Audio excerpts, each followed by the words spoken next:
এরপরে প্রশ্ন হলো শবে বরাতের আমল কি?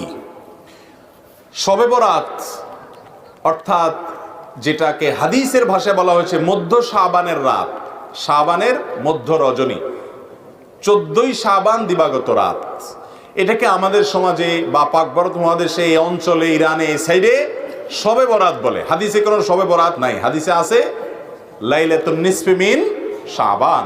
তো যাই হোক, বরাত মানে যদি মুক্তি হয় তাহলে সে অর্থে ঠিক আছে। এই রাতে আল্লাহ তাআলা মুশরিক যারা শিরকে লিপ্ত এই লোকগুলো ছাড়া, হিংসুক ছাড়া, বেদাতে লিপ্ত ছাড়া, যে ব্যক্তি সুন্নাহ মেনে চলতে চায় না এই লোকগুলো ছাড়া বাকি সব ইমানদারদেরকে সাধারণ ক্ষমা ঘোষণা করেন। আল্লাহর সাধারণ ক্ষমা ঘোষণা পাওয়ার জন্য যদি বলেন যে মধ্য শাবান রাত বা যেটাকে শবে বরাত বলি আমরা, এই হাদিসে যেটাকে মধ্য শাবান রাত বলা হয়েছে সে রাতের আমল যদি বলেন তাহলে আমি বলবো শিরক থেকে মুক্ত হন, হিংসা থেকে, বিদ্বেষ থেকে, শত্রুতা থেকে মুক্ত হন, কারোর পিছে লাগালাগি করেন না, অন্তরের কারোর প্রতি ক্ষোভ হিংসা থাকলে, শত্রু থাকলে মুছে ফেলান, পরিষ্কার হয়ে যান এবং বিদআত থেকে মুক্ত হয়ে যান, সুন্নতকে আঁকড়ে ধরেন, ইনশাআল্লাহ আপনি সাধারণ ক্ষমা আল্লাহর পক্ষ থেকে পাবেন। কথা কি বুঝাতে পারছি? এছাড়া যদি এরাতে কেউ ব্যক্তিগতভাবে আমল ইবাদত করে, অন্য রাতেও করে, এরাতে আল্লাহ ক্ষমা করেন, এতটুকু অন্তত হাদিস দ্বারা সাবেত অবশ্যই আছে। সেই বিষয়টা লক্ষ্য করে, এরাতের ফজিলত একেবারে উড়িয়ে দেওয়ার মতো নয়, সে বিষয়টিকে লক্ষ্য করে যদি কেউ ব্যক্তিগতভাবে আমল ইবাদত করে, বিদআতি কোনো রূপ পরিগ্রহ না করে, তাহলে সেটা তার জন্য জায়েজ আছে। কিন্তু আমাদের দেশে যেটা হয়, শবে বরাত মানে হলো মসজিদে দলবদ্ধভাবে জিকির করতে হবে, দোয়া করতে হবে, দলবদ্ধভাবে অনেক কিছু করতে হবে, নফল বিশেষ করে সুন্নত আমল এটা একা একা করার যেগুলো সেগুলো একা একাই করতে হবে, যেগুলো দলবদ্ধভাবে করার কোনো নির্দেশ নাই সেগুলোকে দলবদ্ধভাবে করলে সেটা ভুল হবে। মসজিদে ঢোকার সময় দোয়া পড়তে হয় আল্লাহুম্মা ইফতাহ লি আবওয়াবা রাহমাতিক। এই দোয়াটা পড়ার জন্য যদি মসজিদের দুয়ারে ইমাম সাহেব, মুয়াজ্জিন সাহেব সহ সব মুসল্লি সাহেবরা দাঁড়িয়ে হাত তুলে আল্লাহর কাছে সবাই মিলে দোয়া করে আল্লাহুম্মা ইফতাহ লি আবওয়াবা রাহমাতিক সমস্যা, এরপরে মসজিদে ঢুকে, এটা কি সুন্নত হবে না সুন্নতের খেলাফ হবে? ঠিক একইভাবে এই রাতে নবী করিম সাল্লাল্লাহু আলাইহি সাল্লাম, সাহাবা একরাম, সালাফ থেকে মসজিদে এসে দলবদ্ধভাবে কোনো দোয়া ইবাদত বন্দেগী ভাবে আমরা যেভাবে করি এরকম করার কোনো বর্ণনা পাওয়া। অতএব এটাকে আমরা যদি সিস্টেম বানিয়ে নেই তাহলে সেটা কোনো শরিয়া স্বীকৃত কোনো পদ্ধতি হতে পারে না। বিধায় এই রাতকে কেন্দ্র করে অনেক কাজ, বেশিরভাগ কাজগুলো আমাদের সমাজ যত কাজ প্রচলিত আছে সব রাতকে কেন্দ্র করে বেশিরভাগই কোনো এগুলার কোনো অস্তিত্ব হাদিসে খুঁজে পাওয়া যায় না। যেমন হালুয়া খান, শবে বরাত মানে হালুয়া, এটা তো একটা কমন আইটেম। ভাই হালুয়া কারো খাইতে চাইলে খান, ভিন্ন কথা, কিন্তু এই রাতে খাইতে হবে এই হাদিস বানায়া, জাল হাদিস বানায়া খাওয়া জায়েজ নাই। আপনি এমনি অন্য সময় খান, এ রাত্রেও খান, কিন্তু আপনি অন্য কোনো সময় খান না। এটা এটার খাওয়ার ফজিলত বানাইছেন কি, যে নবীজির দাঁত ভাঙছে সেজন্য হালুয়া খাইছে, তাই আমরা ভালো দাঁত নিয়ে হালুয়া খাইতেছি। আপনার বাবার পা ভাঙছে, ভদ্রলোক একটা লাঠি দিয়ে ভর করে খোড়ায় খোড়ায় হাঁটে, আপনার ভালো পাও নিয়ে আপনি যদি একটা লাঠি নিয়ে খোড়ায় খোড়ায় হাঁটেন, এটা কি তাকে ভেঙানো হবে না? এই ভেঙানোর কারণে এটা কি বাপের সম্মান দেওয়া হবে নাকি তার সাথে তামাশা করা হবে? আর দ্বিতীয় কথা হলো নবী করিম সাল্লাল্লাহু আলাইহি সাল্লামের উহুদের যুদ্ধ এই শাবান মাসে বা তার আগের মাসে হয়ই নাই যে তিনি হালুয়া খাইছেন। বিধায় এই সমস্ত জাল হাদিস আমরা আমল করব না। এই উপলক্ষে আপনার আতশবাজি করা সহ অনেক ভুলভাল কাজ আছে, সেগুলো আমরা করব না। বাকি রাতে আল্লাহ তাআলা মানুষকে ক্ষমা করেন, আপনি আল্লাহর কাছে ক্ষমার আশা করেন, শিরক থেকে এবং হিংসা থেকে, বিদআত থেকে নিজেকে পরিচ্ছন্ন করেন, আল্লাহর কাছে দোয়া করেন, সেটা ভিন্ন বিষয়। আল্লাহ তাআলা আমাদেরকে বুঝার তৌফিক দান করুন। আমরা ব্যবহার করি না কেন, বাংলা, ইংরেজি, আরবি তিন গণনা যেটাই ব্যবহার করি, ওই মাস হিসেবে বিশেষ বিশেষ মাস কিছু আমাদের কাছে উল্লেখযোগ্য আছে। ও দোস্ত, মুহররমের 10 তারিখে ভালো খাইলে রুজি বাড়ে, তবে শাবান মাসের 15 তারিখে নয়। শাবান মাসের 15 তারিখ 14ই শাবান দিবাগত রাত যারে কই আমরা শবে বরাত, এই রাতটা কিন্তু খাওয়ার রাত না, এই রাতটা জিলাপির রাত না, এই রাতটা মোটেই আনন্দের রাত না, এই রাতটা হলো বড় টেনশনের রাত। কারণ হাদিসে আছে, আল্লাহ নবী বলেন, আজকে রাত্রে তোমার নামে লেখা হবে তুমি আগামী বছর মারা যাবা না বাইচা থাকবা, ধনী হবা না ফকির হবা, তোমার বউ মরবে না মা মরবে, ছেলে মরবে না মাইয়া মরবে, তোমার বাড়ি আগুন লাগবে না গাড়ি পুড়ে গাড়ি অ্যাক্সিডেন্ট করে শেষ হয়ে যাবে। আগামী বছর তুমি কি হবা? চেয়ারম্যান হবা না তোমারে কান ধরে নামানো হবে, এইটা লেখা হবে আজকে রাত্রে। আর লিখে আল্লাহ পাক আমার হাতে আপনার হাতে কপি দিয়ে দেয় না যে তুমি দেখে দেখে চলতে থাকো, তোমার ভাগ্যেই আছে। ফেরেশতার হাতে কপি দিয়ে দেয়। আমরা জানি না, অস্পষ্ট একটা রায়। আগামী বছর আমার কপালে কি আছে আমি জানি না। হতে পারে আগামী বছর আমার নামে লেখা হচ্ছে আমি গাড়ি অ্যাক্সিডেন্ট করে মারা যাব, আমার বউ বাচ্চা সহ মারা যাব, আমার বাড়ি আগুন লেগে পুড়ে ছাই হয়ে যাবে, আমার ব্যবসা কেন্দ্র ধ্বংস হয়ে যাবে, আমি অপমানিত হব, বেইজ্জতি হব। এইটা আমার নামে আজকে রাত্রে লিখতেছে, আমি তো তা জানি না। কিন্তু আমি আইসা জিলাপি কিনে নিয়ে খুশিতে ফুর্তি করে খাইতেছি। আল্লাহ কয় কত বড় নির্বোধ, ওর নামে লিখতেছি ওর বাড়ি পুড়িয়ে যাবে, ওর নামে লিখতেছি ওর বউ মরবে, ও সেই সময় খুশিতে জিলাপি খায়। ওই সময় টেনশন করবা, দুঃখের সাথে জিলাপি আর সিন্নি আর হালুয়া রুটি বাদ দিয়া আল্লাহ নবী বলেন কুমু লাইলাহা, রাত্রে জাগে কাজে কাজে ইবাদত করবা, দোয়া করবা, মুনাজাত করবা, আল্লাহর কাছে চাইবা আল্লাহ আগামী বছর তুমি আমারে ভালো দাও। রব্বানা আতিনা ফিদ দুনিয়া হাসানা ওয়া ফিল আখিরাতি হাসানা ওয়া কিনা আযাবান নার। আল্লাহ পরপর 5টা মাইয়া পুত্র সন্তানে আব্বা কয়ে ডাকলে কেমন শোনা যায়? একটু শুনতে মনে চায়। ও মহিলা, তুমি দোয়া করবা আল্লাহ পরপর 5টা মাইয়া একটা পুত্র সন্তানে আম্মু কয়ে ডাক দিলে কেমন শোনা যায়? শুনতে মনে চায়, শুনতে মনে চায়। এই এদিক তাকান, আমি সচক্ষে দেখেছি যাদের শুধু বোন আর বোন, একটাও ভাই নাই, শুধু 5টা বোন। ওরা পাশের বাড়ির একটা ছেলে পুত্র সন্তানকের বাড়ি থাকলে ওরা আইনে ওইটারে কোলে করে নাড়াচাড়া করে, কথা কন, নাড়াচাড়া করে, বুকের সাথে জড়াই ধরে কয় আব্বা মারে। ছোট মেয়েরা কয় আম্মু তুমি আমাদের জন্য একটা বাড়ি কিনে নিয়ে আসো, আমাদের জন্য একটা ভাই কিনে নিয়ে আসো।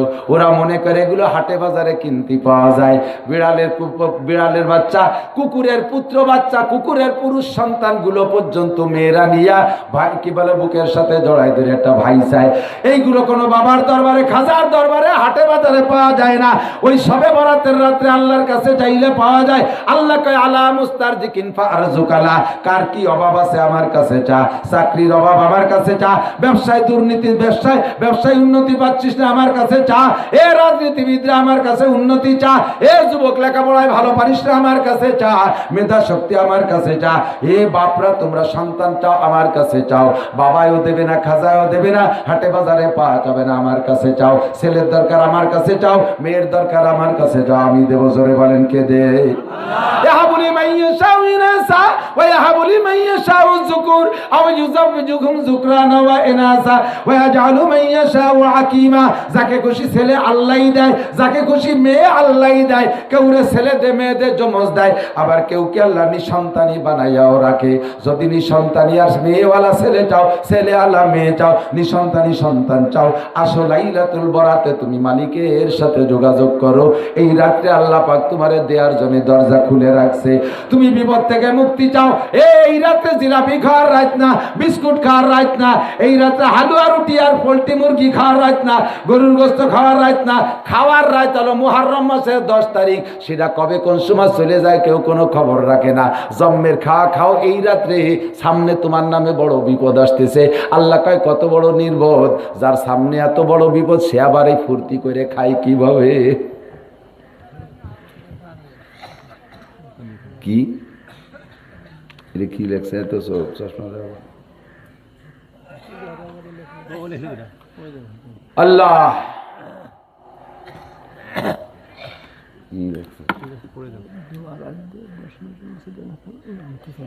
এইটা গেল। আমার আগেই বলছে, এই জন্য ঢালাও ভাবে কথা বলার আগে একটু চিন্তা করবেন, আমার এই কথা বলার পরে আমার বিরুদ্ধে আরো কথা হইতে পারে কিনা, এই চিন্তাটা করে এরপরে কথা বলবেন।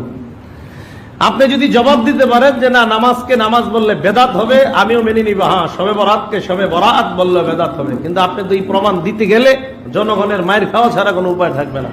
যদি বলেন নামাজ বেদাত, তো আপনার মায়ের এমন পর্যায়ে হবে, আপনি যত বড় শাইখুল্লাহ দিচ্ছেন পীর সাহেব আর বড় শায়েখ হন, এরপর আপনি মায়ের খাবেন যদি বলেন নামাজ বেদাত।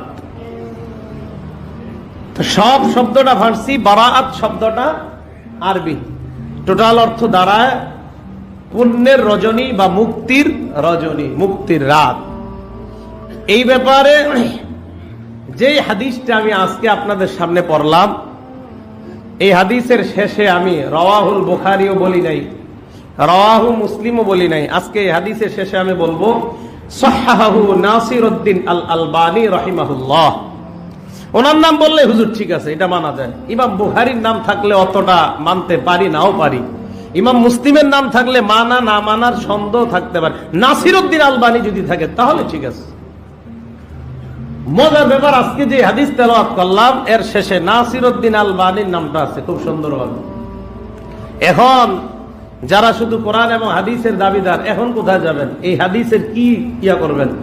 আমার তো সন্দেহ হয় বলে ফেলবেন নাসিরউদ্দিন আলবানী এই হাদিসটা একটু কম বুঝছে, সব ঠিক বুঝছে, যেখানে আমাদের প্রবলেম এখানে নাসিরউদ্দিন আলবানী কম বুঝে ফেলে।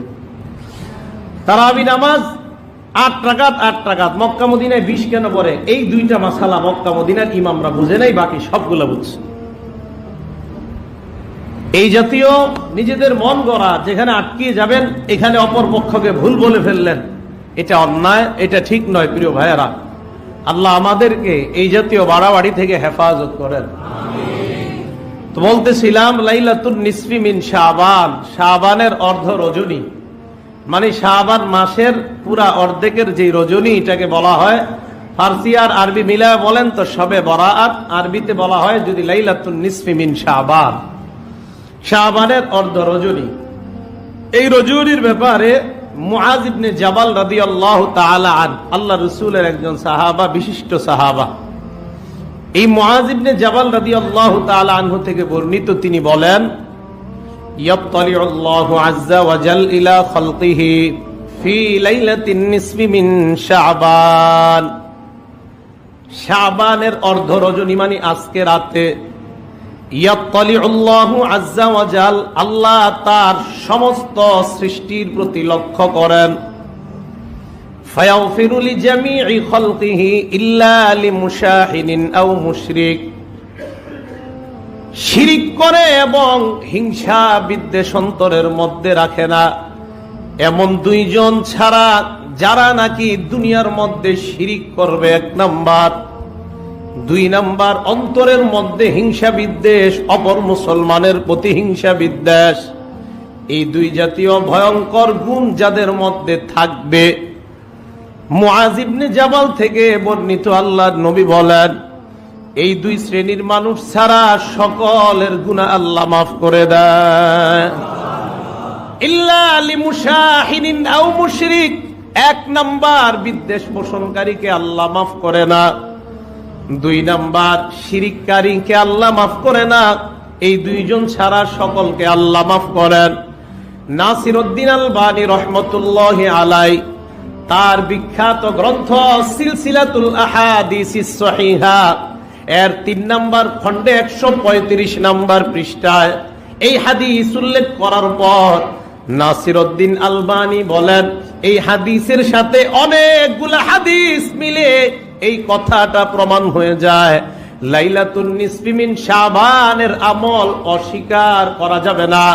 নাসিরউদ্দিন আলবানীকে যারা গুরু মানেন তাদেরও মানতে হবে তার কথাটা। আমরা তো আগে থেকেই মানি লাইলাতুন নিসফি মিন শাবান। নাসিরউদ্দিন আলবানী রাহমাতুল্লাহি আলাইহি বলেন হাদিস পর্যালোচনা গবেষণা করলে দেখা যায় এই রাত অস্বীকার করার কোনো প্রশ্নই আসে না। এর মানে আমাদেরকে মানতেই হবে এটা ফজিলতপূর্ণ রাত, এতে কোনো সন্দেহ নাই।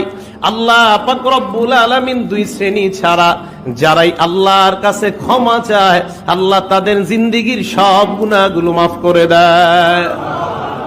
এবার প্রশ্ন, এই রাত্রে ইবাদত করা জরুরি কিনা? যার যার ইচ্ছা, মন চাইলে করবেন, মন না চাইলে করবেন না। নফল ইবাদত নামাজের কোনো সংখ্যা আছে কিনা? মন চাইলে পড়বেন, না চাইলে পড়বেন না। 2 রাকাত 4 রাকাত 8 রাকাত 12 রাকাত কোনো সংখ্যা আছে কিনা? না, নাই। আপনার যা মন চায় পড়বেন, না মন চাইলে পড়বেন না। আপনার যদি মন চায় জিকির করবেন, না মন চাইলে ঘুমিয়ে থাকেন, কেউ আপনাকে বলবে না তুমি গুনাহগার। মন চায় ইবাদত করবেন, না মন চায় ঘুমিয়ে থাকেন, কিন্তু আপনি ইবাদত করেন না, ঘুমানো না কি করে জানেননি? টেলিভিশনের কোন এক অনুষ্ঠানে যায়, যাওয়ার পর কোরআন আর সহিহ হাদিস নিয়ে বসার পর জনগণকে উৎসাহিত করে এই রাতে কোনো আমল নাই, আমল করলেই বেদাত হয়ে যাবে, এমনি বাঙালিদেরকে মসজিদে আনা যায় না। উল্টা মানুষ একটু ইবাদত করবে, আরো যত পারে তাদেরকে ইবাদত থেকে দূরে রাখো। আল্লাহ পাক রব্বুল আলামিন যেন আমাদেরকে ইবাদত বেশি বেশি করতে পারি, এই রাত্রগুলা ইবাদত বেশি কাটানো, কথা কম বলা, এই জন্য আমরা ইবাদতের মাধ্যমে কাটাবো। আল্লাহ পাক রব্বুল আলামিন যেন সহি পদ্ধতিতে মন চাইলে ইবাদত করবেন, নফল ইবাদত, না চাইলে করবেন না। আসেন দ্বিতীয় কিছু বিষয়, এই বিষয়গুলা জানবো আমরা। জানার পরে আজকে দেখবো কারা কারা এগুলা করছেন।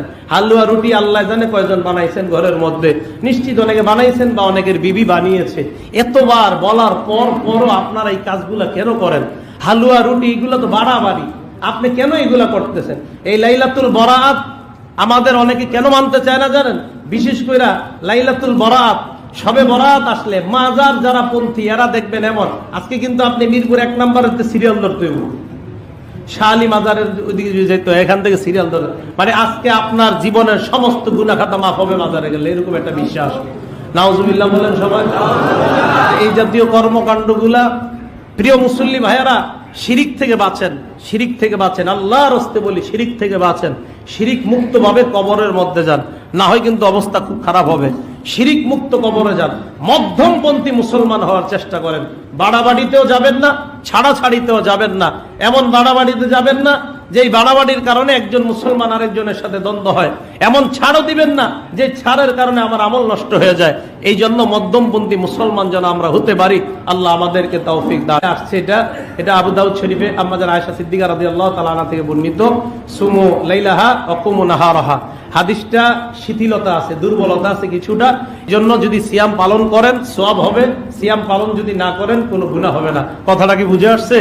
সিয়াম পালন করেন সওয়াব হবে, না পালন করেন কোনো গুনাহ হবে না। মেহেরবানি করে আল্লাহর হস্তে কোনো বাড়াবাড়ির মধ্যে যাবেন না। এই জন্য মেহেরবানি করে এই রাত্রটা আমাদের মা বোনরা আবার লাইলাতুল কদরে যতটা ইবাদত না করে, সবে মেরাজ আর সবে কদর খালি খুঁজে খুঁজে বার করে। কি করে? গোসল করে চুল মুছে না। কেন জানেন মুছে না? যত পানি পড়বে এত গুনাহ ঝরবে। এই হাদিস যে রাখত থেকে বানায় আল্লাহ জানে। হ্যাঁ, এই জন্য হ্যাঁ, রোজা লাইলাতুল বরাতের ব্যাপারে আসছে, একটা রোজা আসছে। কয়টা? একটা। এই জন্য আপনাদের উত্তম সামনের বছর থেকে 13, 14, 15 রাখবেন। কতদিন রাখবেন বলেন তো? 13, 14 আইয়ামে বীজের রোজা রেখে দিবেন, বাস, তাহলে সহিহ হাদিসের উপর আমল হয়ে যায়। 13, 14, 15 যদি আইয়ামে বীজের 3টা রোজা রেখে দেয়, সহিহ হাদিস দ্বারা প্রমাণিত, তখন তো আপনার উপর আর কোনো অভিযোগ থাকে না, ইশকাল থাকে না যে তুমি দুর্বল হাদিস মানো। 13 মানলেন, 14, 15 যদি মানেন, কেউ আপনাকে কোনো অভিযোগ করতে পারে না। আপনার এক ঢিলে 2 পাখি হয়ে যায়, ওই হাদিসের উপর আমল হয়, এই হাদিসের উপর আমল হয়। তাই আমি বীজ হিসাবে যদি পালন করেন 13, 14, 15, আর শুধু যদি বলেন না আমি আজকে এই লাইলাতুল বরাত উপলক্ষে, হাদিসে একটা রোজার কথা আসছে। কয়টা? একটা। আল্লাহ পাক রব্বুল আলামিন সহিহ ভাবে আমাদের জীবন যাপন করতে পারে। আল্লাহ